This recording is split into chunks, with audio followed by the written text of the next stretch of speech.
We're having a conversation with Joel Stern. He is the chairman and CEO of Stern and Stewart, which is a financial consultant firm that has done a lot about value creation and introduced the concept of economic value-added EVA. So thank you very much for being here with us. My pleasure. The first thing that I wanted to ask you is that when I was looking at your writings, you mentioned that the boards of directors have to change their approach toward corporate governance. So what are your thoughts on the bad practices in corporate governance, and how can that be fixed? Well, first I should establish that there are two distinct parts to the issue of corporate governance. One part is all just plain common sense.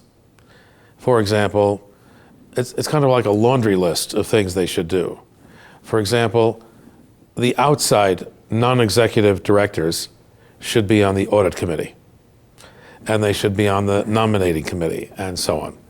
So it's kind of obvious things that people should do. So those are the easy things on corporate governance. The difficult things have to do with how to engage in corporate governance inside the firm. And so corporate governance involves really three things. One is measuring performance correctly. Number two is using that measure of performance to select new investments. From the best investments to the worst investments, you prioritize based on that measure of performance. And then the third thing is you design a way to motivate people to reinforce the behavior you want by giving them a bonus scheme tied to that measure of performance. So you have to have the measure, the process for evaluating new investments, and then you reinforce it with a bonus scheme. Thank you. And it seems to be that the incentives are a very important part of the EVA framework. What are the characteristics of an effective executive compensation program? Well, I don't see it as an executive compensation program. I see it as a program of variable compensation over the business cycle during good and bad times, but it's intended to be a system that could work only for the top people, or the top people down to the middle people, or even all the way down to the bottom. Different companies have done it different ways.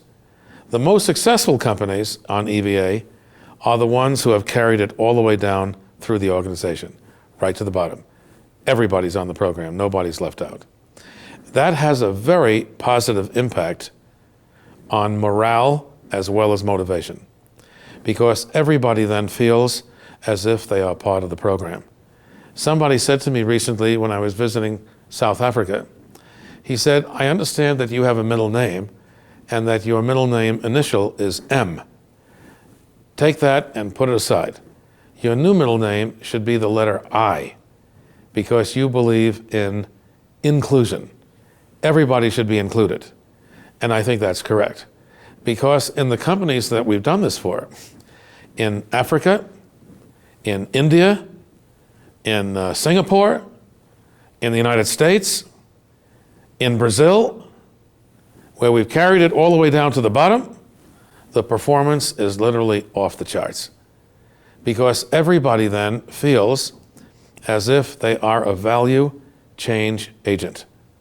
Everybody wants to be a part of the program that not only improves performance, but the performance improvement is sustained over time. We're not going to improve and then fall back. We're going to improve and then improve and still improve again. That's the kind of program that I want to see.